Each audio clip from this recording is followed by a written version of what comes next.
Assalamualaikum warahmatullahi wabarakatuh. Waalaikumsalam. Alhamdulillahirrahmanirrahim. Sahabat semua, sahabat BM32 yang saat ini alhamdulillah diberikan nikmat sehat Allah Subhanahu wa taala.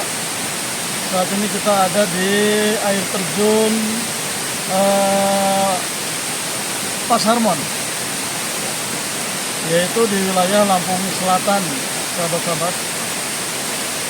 Tentunya guru di sini yang pertama ada silaturahim dengan alam, karena bagaimanapun kita selaku manusia harus cinta, mencintai apa yang Allah ciptakan di muka bumi ini, tidak untuk merusak, ya, dan tidak untuk azas manfaat, hanya untuk kepentingan pribadi atau golongan. Dalam hal ini tentunya kita semua pada tahulah, sahabat semua, ini adalah air terjun ya di belakang kita ini, yang sudah pasti tentunya tidak lepas dari hal yang gaib. Nah, ini kita berbicara tentang fenomena yang gaib lah, ya. Karena sesungguhnya hal yang gaib itu ada, ya, kalau kita beriman dan tentunya takwa kita kepada Allah Subhanahu wa taala. Kita pun juga beriman kepada yang gaib tentunya. Di masyarakat kadangkala ya banyak tentunya hal-hal, kadangkala ada yang yakin dengan hal yang gaib. Ada yang bilang itu adalah mitos yang gaib. Walaupun yang gaib tadi bermacam-macam golongan, bermacam-macam bentuk tentunya Allah menciptakan yang gaib tersebut. Kalau kita kepada hakikinya yang gaib, namanya gaib tidak nampak, tidak terlihat, ya. Tapi banyak yang bilang ataupun sebagian besar mengatakan misalkan ada makhluk, apakah yang fenomena di masyarakat itu, ada yang bilang itu adalah pocong, mereka mengatakan gaib juga. Ada kuntilanak, itu mereka mengatakan gaib juga. Padahal mereka telah nampak gitu ya. Ada yang nampak hanya orang-orang tertentu, dan ada juga semua orang bisa melihat hal-hal seperti itu, ya. Tergantung tentunya bagaimana Allah meridhoinya terhadap hamba-hambanya, mana yang bisa melihat atau yang tidak. Yang biasanya berhubungan dengan yang gaib itu tadi yang menampakkan diri dengan penampakan dan fenomena tersebut masih ada hubungannya atau masih ada hal-hal yang belum terselesaikan, katanya, ya. Bahwa misalkan ada di masyarakat ada satu orang meninggal dunia, sehingga banyaklah cerita tentang yang meninggal dunia tersebut, bahwa si A tersebut misalkan menampakkan diri dalam wujud pocong misalkan. Nah, kalau secara pandangan Islam tentunya, ya, pandangan Islam dan kenyataan sesuai dengan kajian-kajian dalam keterangan-keterangan tentunya, yang kita jangan sampai kita memberikan pengertian salah di masyarakat. Begitu ya, alhamdulillah saat ini guru selalu didampingi, ya, baik oleh Ustadz Abi, begitu juga Ustadz Isan, ya, dan sahabat yang lainnya. Nah, karena di sini adalah pasti di mana tempat adalah banyak hal yang gaib tentunya, ya. Mungkin kita saat ini kita tidak melihat, tidak nampak, tapi kita harus yakin bahwa di sekitar kita adalah ada makhluk tersebut. Nah, pertama guru tentunya ingin bertanya nih kepada Ustaz Ihsan dulu lah ya. Sebenarnya kita dalam manusia atau hamba Allah ini, apakah dekat dengan alam gaib tersebut ataupun kehidupan kita ini terpisah yang sebenarnya dengan yang gaib tersebut?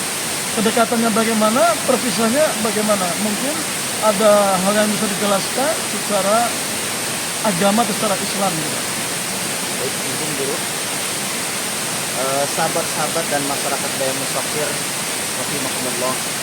Jadi memang di dalam Al-Qur'an Allah Subhanahu wa taala telah berfirman. Al-Qur'an surat Al-Baqarah, Allah mengatakan alladzina yu'minuna bil ghaib. Jadi orang beriman itu harus percaya dengan yang namanya ghaib. Artinya ghaib ini memang diciptakan oleh Allah dan memang harus kita percayai. Nah, lalu bagaimana dengan jin, setan dan lain sebagainya? Ini pun di dalam Al-Quran Allah mengatakan mereka dekat dengan kita. Makanya di dalam Quran surat Az-Zariyat ayat 56 Allah mengatakan wa ma khalaqtul jinna wal insa illa liya'budun. Jadi tidak aku ciptakan jin dan manusia melainkan hanya untuk menyembahku, yaitu Allah Subhanahu wa taala. Artinya kedekatannya bagaimana? Sungguh sangat dekat. Lalu kenapa kita tidak bisa melihatnya? Jadi memang manusia itu mempunyai batasan-batasan. Berbeda dengan jin yang bisa mengetahui semuanya, tetapi manusia itu memiliki keterbatasan. Kalau dikatakan dekat, mereka sangat dekat dengan kita. Hanya saja kita tidak dibukakan oleh Allah mata batinnya untuk melihat mereka-mereka tersebut. Akan tetapi, jika Allah sudah berkehendak, Allah sudah menginginkan sesuai yang dikatakan oleh guru tadi, maka tidak ada yang tidak mungkin mereka pun bisa melihat. Nah, ini juga ada para ulama yang mengatakan sesungguhnya adanya jin itu adalah sebagai bentuk kita harus beriman terhadap mereka. Berimannya bagaimana? Percaya bahwa mereka itu ada. Malah jangan sampai kita ingkari kalau mereka itu tidak ada. Malah ini justru menandakan bahwa keimanan kita itu lemah, bahkan tidak ada di hadapan Allah Subhanahu wa taala. Na'udzubillah. Makanya kalau misalnya ada yang bertanya, ada arwah gentayangan dan yang sebagainya.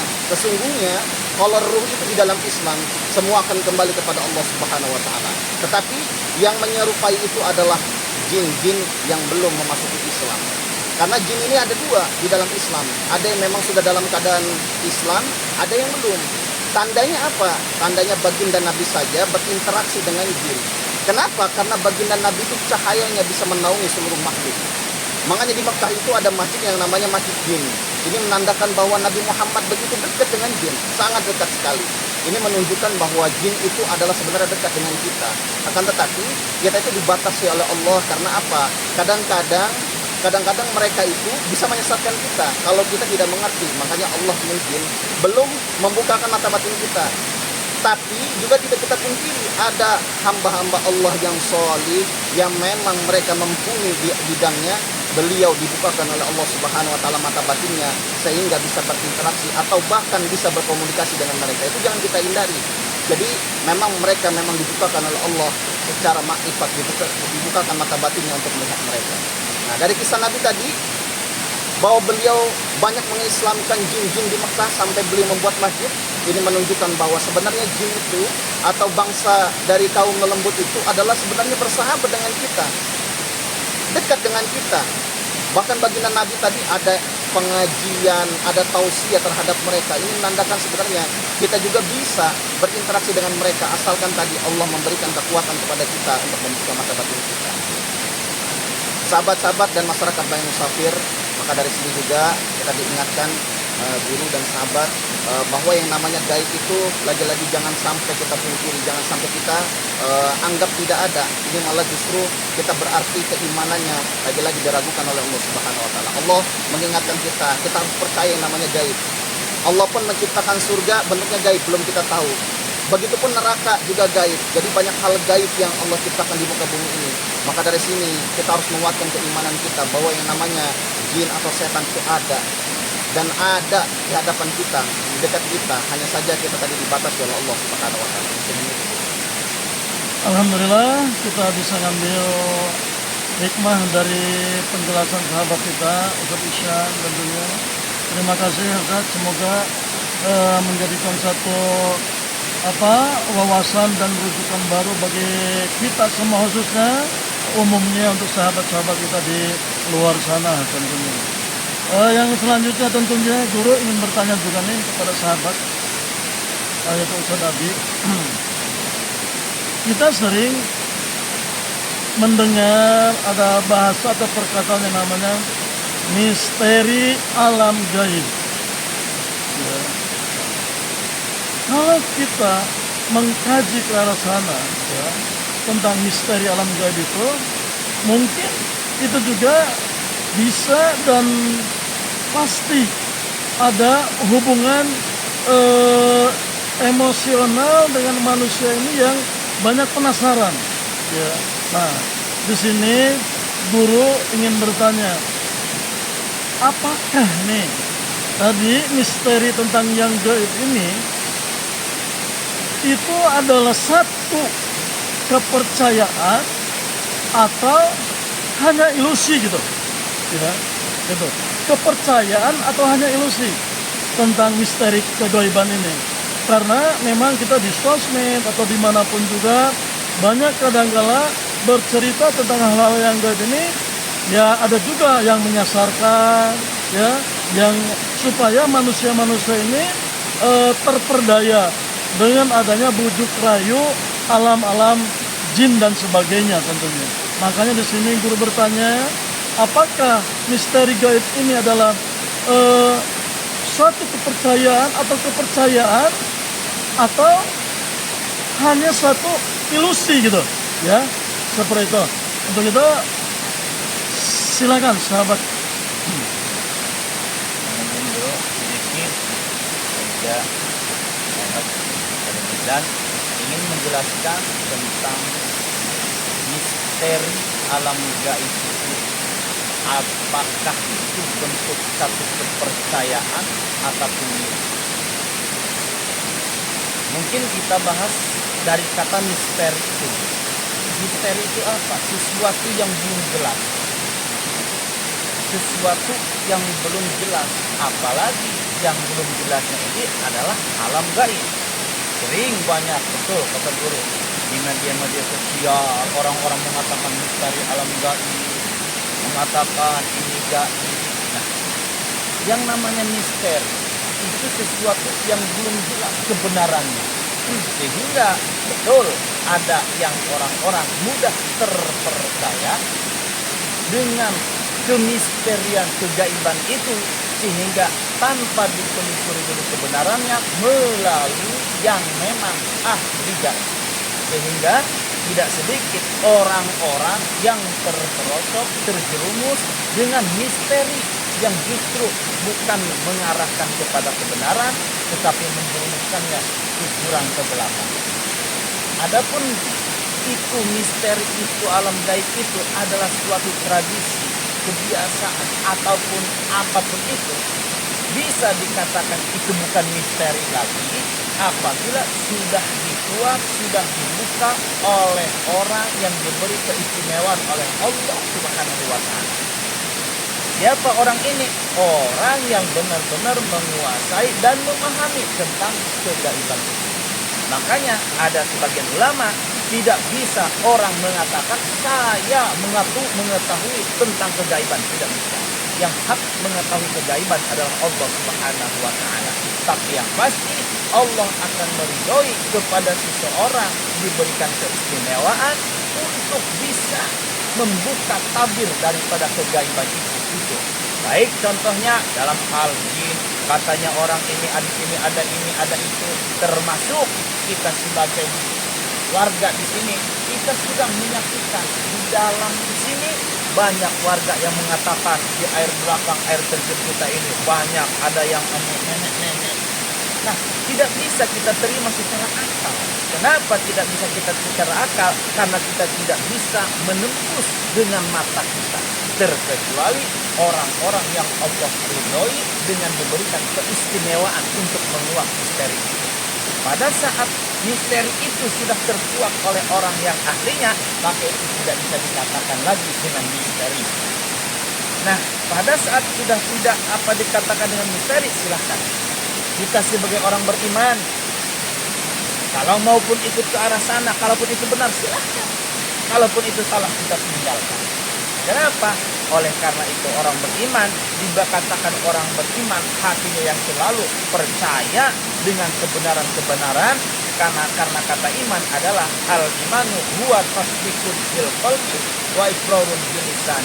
Iman itu adalah dibenarkan, diakui secara utuh di dalam hati, wa iqrarun bil lisan, dan diucapkan secara lisan. Orang beriman tidak hanya kita mengaku saya beriman, tapi hatinya menolak, tidak percaya dengan kegaiban, tidak percaya adanya jin, tidak percaya adanya setan, tidak percaya adanya surga dan neraka, tidak bisa. Orang beriman itu dibenarkan, ya saya beriman, jin ada, ya saya beriman, setan ada, ya saya beriman, neraka surga itu ada, wa iqrarun bil lisani, dan diucapkan di dalam lisan. Nah, pada saat kita sudah diberikan kategori orang beriman, akan bisa memilah dan memilih mana yang baik, mana yang jelek, mana nih yang kita ikuti baik, mana nih yang kita ikuti jelek. Baik ikuti, jelek kita tinggal. Alhamdulillah, sahabat BM32, wabil khusus yang ada di luar sana, tentunya kami tetap ingin memberikan suatu hal, penjelasan yang memang tidak keluar dari tatanan, tidak keluar dari kaidah, tidak keluar dari norma-norma agama kita, yaitu Islam, ya. Semua tadi kalau kita mendengar penjelasan dari kedua penjelasan sahabat-sahabat kita tadi, semua kita kembali kepada iman.